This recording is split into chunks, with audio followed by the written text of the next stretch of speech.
Om Ajnanatimirandasya Jnananjanashalakaya Chakshurunmilitam Yena Tasmai Shri Gurave Namaha.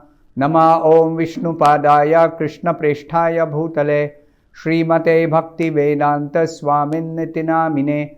Namaste Saraswate Deve Gauravani Pracharine Nirvishesha Shunyavadi Paschatya Deshatarine. Jaya Shri Krishna Chaitanya Prabhu Nityananda Shri Advaita Gadadhara Srivasadi Gaura Bhakta Vrinda. Hare Krishna Krishna Krishna Hare Hare Hare Rama Rama Rama Hare Hare. Om Namo Bhagavate Vasudevaya Narayanam Namaskritya Naram Chaiva Narottamam Devim Saraswatim Vyasam Tato Jayamudirayet. In this session, we'll be discussing from the 26th verse of the 8th chapter of the first canto of Srimad Bhagavatam, continuing the prayers by Queen Kunti. Janmaishwarya Shruta Shribhir Edhamana Madav Puman Naivarhatyabhidatum Vai Tvam Akinchana Gocharam. The meaning of this verse is, My Lord, your Lordship can easily be approached, but only by those who are materially exhausted. One who is on the path of material progress, trying to improve himself with respectable parentage, great opulence, high education, and bodily beauty, cannot approach you with sincere feeling. So Kunti Devi is revealing a secret about the way to approach Krishna. The simple way is to call out Krishna's name, and in this way directly come in contact with Krishna, approach Krishna. But there is a quality to such utterance of the name or calling out the name. So she is telling here, one can approach with sincere feeling if they are materially exhausted. If they are puffed up with material opulence, then they cannot sincerely call out the Lord's name. And Prabhupada elaborately explains that in the purport. So Srila Prabhupada says, being materially advanced means taking birth in an aristocratic family and possessing great wealth, janma, aishwarya, an education, shruta, and attractive personal beauty, shri. Janma, aishwarya, shruta, shri. These four are described here. All materialistic men are mad after possessing all these material opulences. And this is known as the advancement of material civilization. The whole world practically is in ignorance about the spiritual truth, spiritual reality. And therefore people are mad after material opulence. But the result is that by possessing all these material assets, one becomes artificially puffed up, intoxicated by such temporary possessions. Why is it said artificially puffed up? Because there is no real asset to be proud of. It is simply some illusory possession that people become proud of. How long can you have your wealth? How long can you have bodily beauty? How long can you have material education? Only as long as the body lasts, at the most. After that, everything is separated. Everything is separated from you.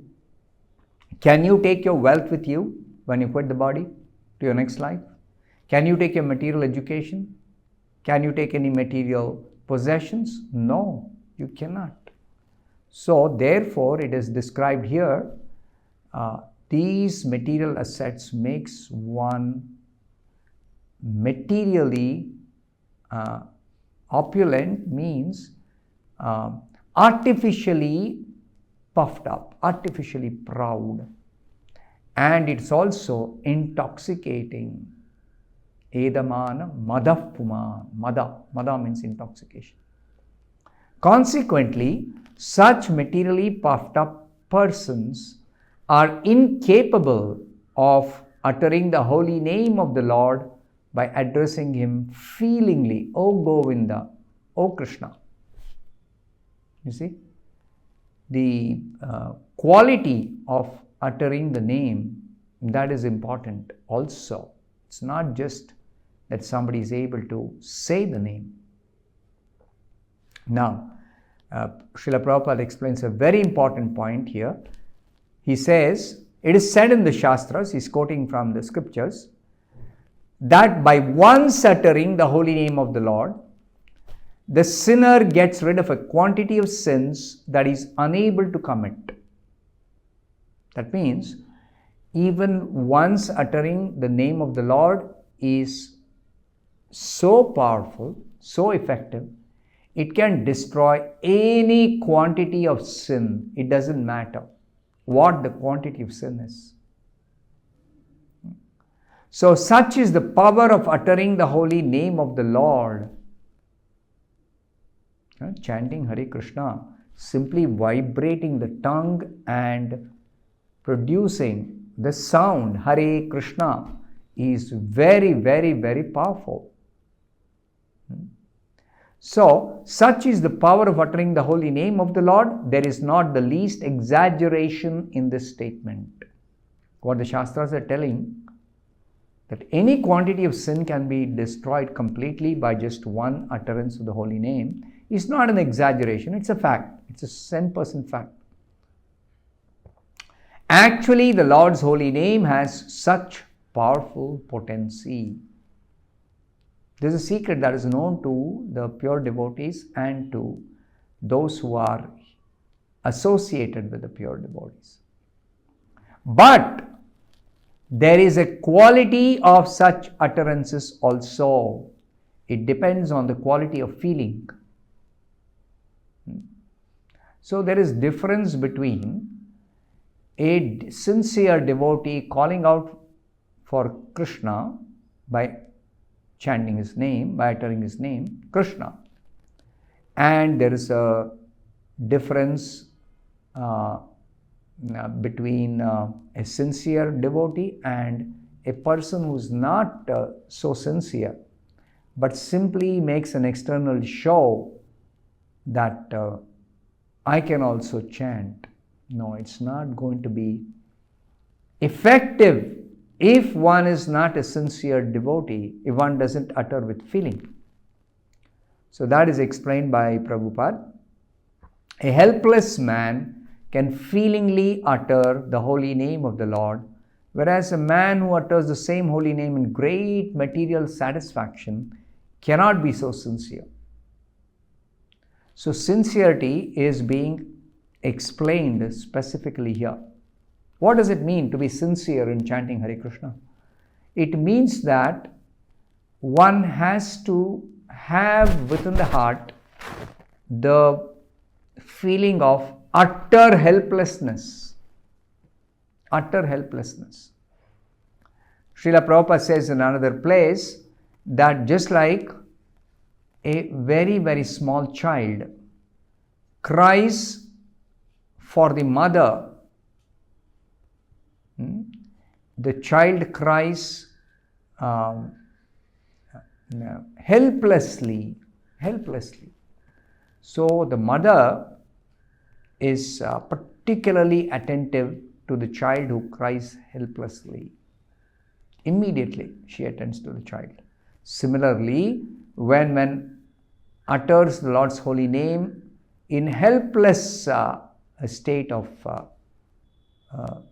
feeling, then the Lord immediately appears and actually takes care of the devotee. A materially puffed up person may utter the holy name of the Lord occasionally, but he is incapable of uttering the name in quality.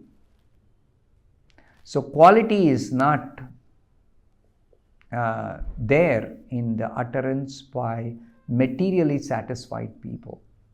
Therefore, the 4 principles of material advancement, which are mentioned by Kunti Devi in this prayer, which are the 4 principles? High parentage, good wealth, high education, attractive beauty, are, so to speak, disqualifications for progress on the path of spiritual advancement. Sometimes people think that I can make spiritual advancement and also be materially rich or opulent and materially educated, but actually the two don't go together. Though it's not a disqualification for somebody who has a lot of material wealth to engage in devotional service, they cannot engage in devotional service with the feeling that I am materially very, very satisfied because of my wealth or education or beauty or whatever. No, that is not possible. One should realize the worthlessness of all material opulences when one wants to actually take to spiritual life. In spiritual life, these are not positive qualifications. Though they may be there or not there, something else is required for spiritual success, and that is already explained by Prabhupada: utter helplessness. Understanding that all these material opulences are useless for spiritual practice.